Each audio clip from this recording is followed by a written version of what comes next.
Last season, TCU played for a national championship. Tonight, they fell to 3-3, and they had to score a garbage time touchdown to get within 2 scores of Iowa State. Also, Chandler Morris left the game with an injury in the third quarter. We'll talk about all that and more next. It's Locked On Horned Frogs. You are Locked On Horned Frogs, your daily podcast on the TCU Horned Frogs, part of the Locked On Podcast Network, your team every day.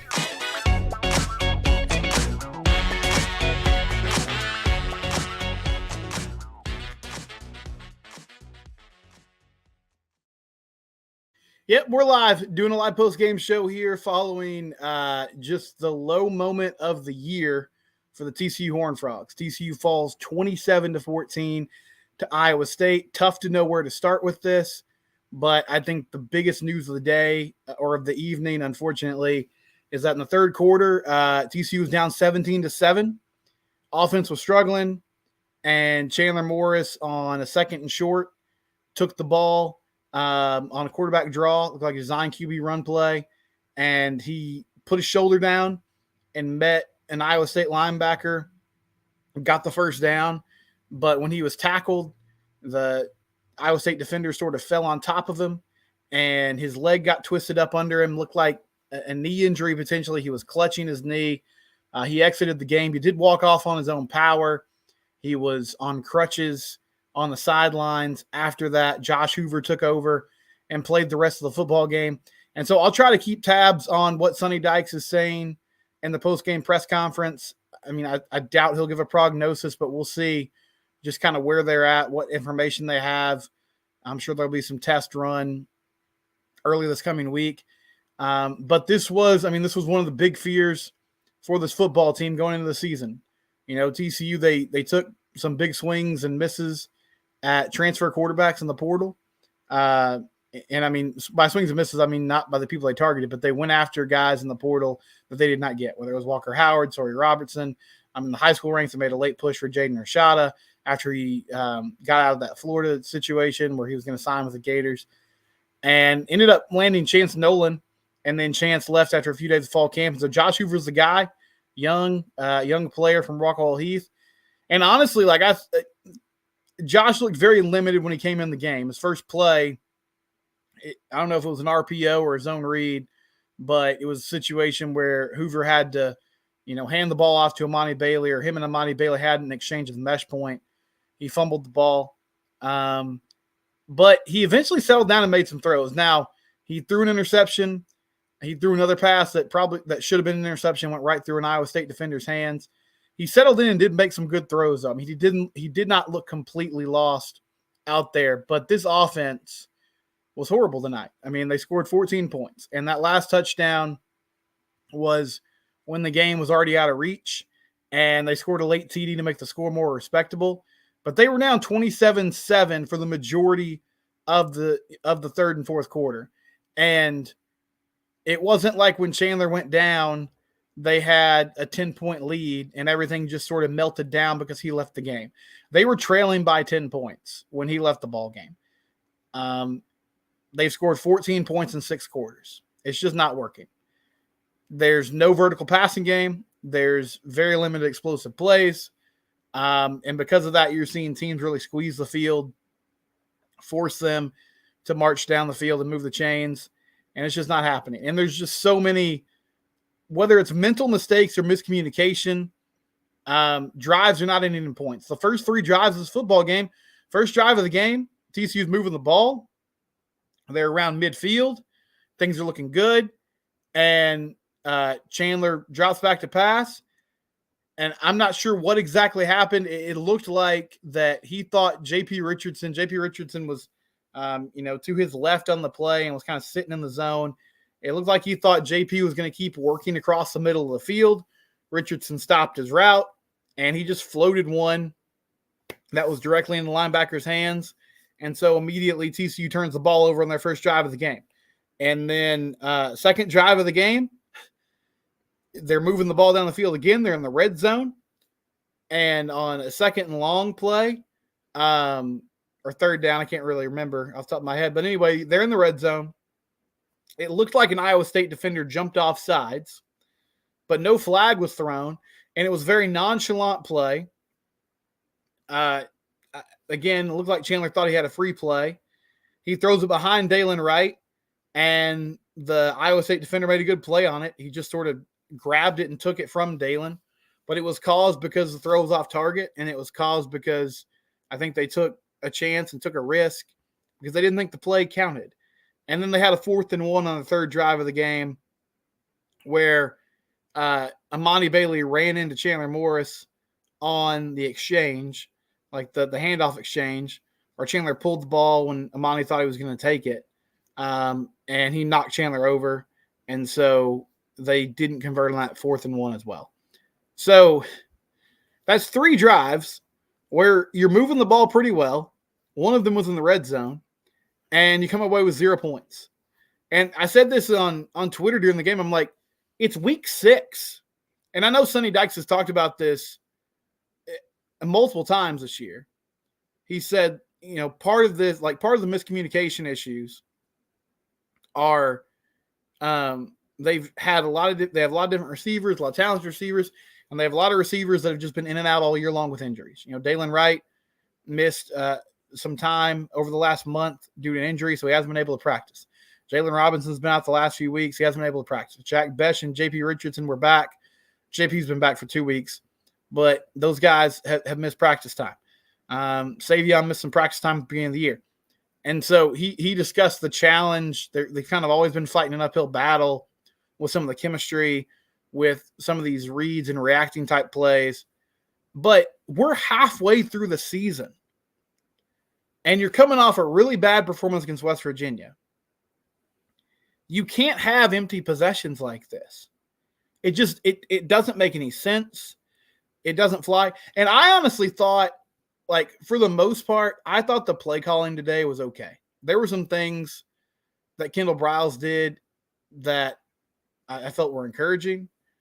The second drive of the game was a killer because I felt like the guys were really working. First play of that drive, it was kind of a weird design, but they run play action to one side, and Chandler rolls out, and he hits Savion Williams in the flat, and Jared Wiley does a great job of like getting out there and getting leverage on his guy, and he hooks him inside, and there's a couple more blocks, and they get a first down, and then Chandler made a really good play on a third down where he escaped a sack and rolled out and made a throw to JP Richardson, and they're moving the ball. And it's like, all right, here we go.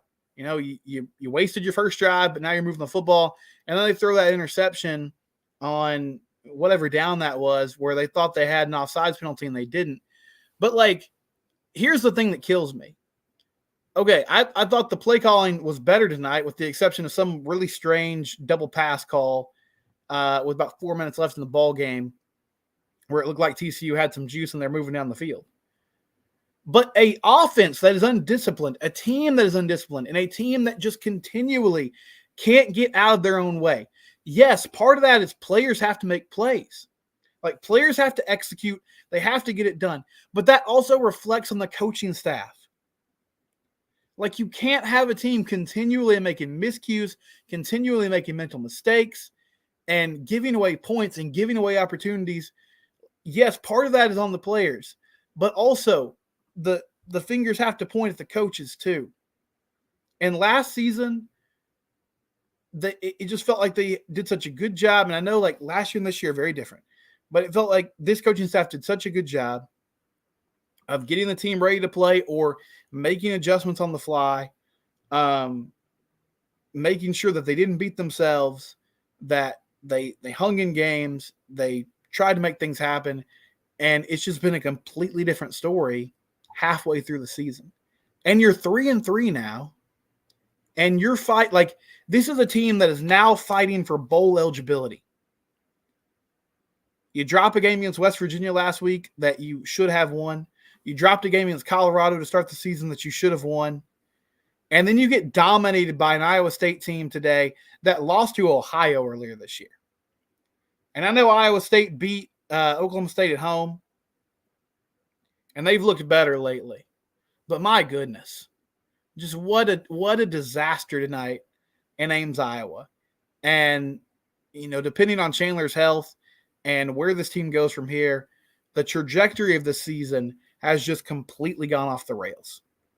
Now you got BYU coming into your house next Saturday, and you're basically playing for postseason football. I mean, where are the wins coming from as we look down the schedule here? I think this team has a lot of potential, but they have just really squandered things over the last 2 weeks. After winning 3 in a row and getting to 3-1, and listen, I'm here. Like, I'm going to keep covering it. We're going to keep doing this. But, man, just not a lot of good things to talk about from this football game. When we come back, we'll discuss more. Okay, what happens now? If Josh Hoover is the guy for the next few weeks or however long that might be, what does this offense look like? What did we see from him tonight? We'll talk about that next year on Locked On Horned Frogs.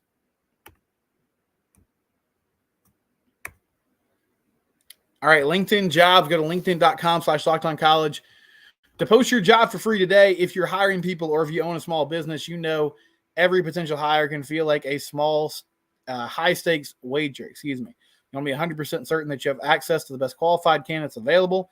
That's why you need to check out LinkedIn Jobs. LinkedIn Jobs helps you find the right people for your team faster and for free. You can add your job to the hiring frame and to your LinkedIn profile to spread the word that you're hiring. Simple tools like screening questions make it easy to focus on the candidates with the right skills and experience so you can quickly prioritize who you'd like to interview and hire. LinkedIn Jobs helps you find the qualified candidates you want to talk to faster. Post your job for free at linkedin.com/LockedOnCollege. That's linkedin.com/LockedOnCollege. You can post your job for free there. LinkedIn, they are a proud sponsor of the Locked On Network. Okay, so, Chandler exits the game with an injury in the third quarter, and then Josh Hoover comes in, threw an interception, had also a near turnover, but, made some plays too. And I think once he settled down, this is a tough situation to come into. You're already down by 10 points. Things are not going your way. That's a loud environment at Iowa State. That's a tough place to play. They were juiced up. The fans were juiced up because everything was kind of going right for them. They had just scored a big touchdown in the last drive to take a 10-point lead. And so, obviously, the success didn't really start to come until the game had kind of gotten out of hand. But I think Josh made some throws. So that's encouraging. And now you have a full week to prepare for whatever comes next. So what's the next step for TCU? Well, first off, I'll just say Amani Bailey has been an incredible player this year. Like, he is an absolute dog. And I mean that as a total compliment. Amani ran hard tonight. Even when that thing was out of hand, he was a guy. 21 carries, 152 yards, 7.2 yards per carry. Like, if this offense is going to function, really with or without Chandler Morris, one thing is clear. Amani Bailey is the best player on your roster. He's the best player on this offense. He's the most explosive player. He's the guy that gives you a chance. Because, again, another night where there were basically no explosive plays. And so at least Amani gives you a chance to break off a big run. I'd like to see him get more involved in the passing game as well. But once TCU kind of got out of a rhythm, those first 3 drives, they had things going a little bit, but then turnover, 2 interceptions, and a turnover on downs, that killed everything. And then Iowa State progressively just kind of started to squeeze that field more and more, and things went south on the Frogs. But running the ball with Amani Bailey that's the thing this team does well. I still don't know if this offense has an identity. Like, we're halfway through the season. I can't really say, what they want to do or what they do well. But I know that Amani Bailey can go. And that's the guy that, in my mind, you have to get the ball in his hands and you have to move forward with him as a centerpiece of this offense.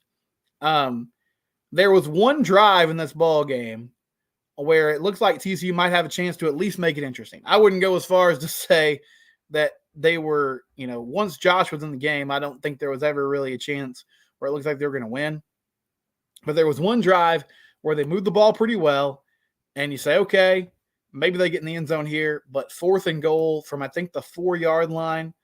And Josh tries to hit Corey Wren on a little swing pass out of the backfield, and it was there. I mean, he was open, and if he catches it, he walked in for a touchdown. But Corey, bounced off his shoulder pads. He can't make a play, and so that squandered that drive. But, I mean, on that drive, he made some nice throws, hit Dalen Wright for a 19-yard pass, made a play on 4th and 12, again, was kind of a desperation play where he had to scramble outside the pocket and try to find Warren Thompson, threw one up for grabs, but Warren Thompson was able to come back down with it, and he extended the drive there. And then, had a couple run plays, but all of a sudden, again, they get in 4th and goal. And I just, 3rd and short, 4th and short all year long, that has been really just not – it hasn't worked for the Frogs. It hasn't been a situation where they've been successful. And so moving forward, one kind of random thought I had during this game, when they went for it on 4th and 1 at midfield, the game was still tied at 0 at that point, and the defense was playing pretty well. You can't – until this team shows that they are better, that they're a more complete football team, that this offense is functioning better, I know what the analytics say. I know what the numbers say about going for it on 4th and short, that it's a high percentage play, that your offense should be able to get that yardage. I get that. Until things change and this team shows more life and more ability and more competence, you cannot continue to go for it on 4th down if you're Sonny Dykes.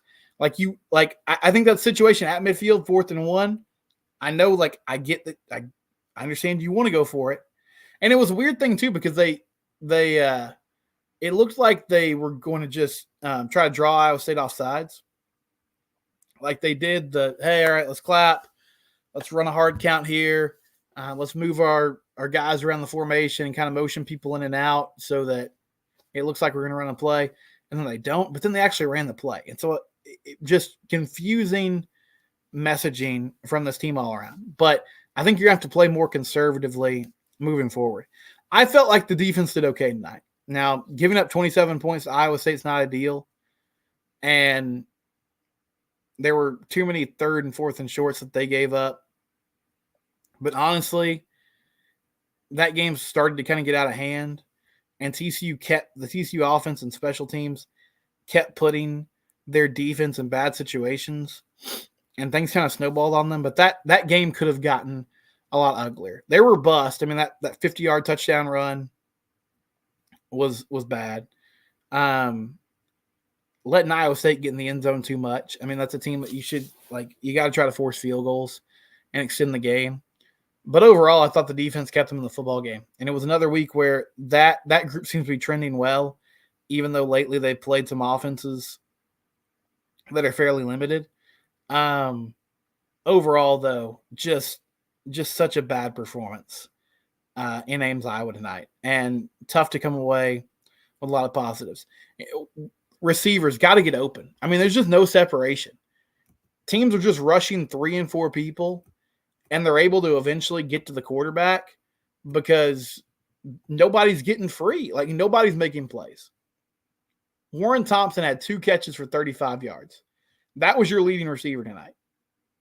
Your leading receiver tonight had 35 yards on 2 catches. Blake Knoll had 2 catches for 29 yards and a touchdown. I mean, just nobody's getting free. No one is creating separation. For a wide receiver room that was, sold to us as being so deep and so explosive, with so many different people, nobody's getting open. The big plays tonight were all on scramble drills.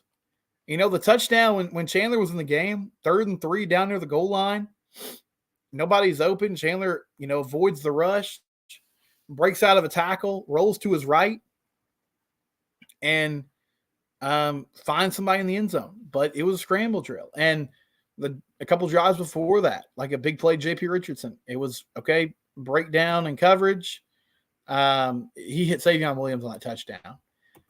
Breakdown and coverage, or just breakdown and the offensive line couldn't really block because nobody was getting open. Eventually somebody got to Chandler. He escapes the pocket, rolls out, hits J.P. Richardson for a first down. Everything is like pulling teeth for this offense right now, unless it's handing the ball off to Amani Bailey and watching him work. Everything else is just not happening easily for this offense at the moment. When we come back, we'll talk about more about this game. We'll talk about the special teams briefly because that was a disaster again tonight. Not really sure what's happening there. And then we'll kind of wrap things up. I'll look and see if I can find an update on the Chandler Morris situation. All that coming up next. It's Locked On Horned Frogs, your team every day. NFL games are tomorrow, and you should go to FanDuel.com/lockedon. That's FanDuel.com/lockedon. Do that today. They got a really cool deal going on right now. If you put a $5 bet down, that's all it takes.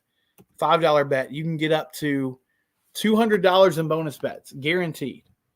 $200 in bonus bets, guaranteed, if you just make a $5 bet on FanDuel at FanDuel.com/lockedon.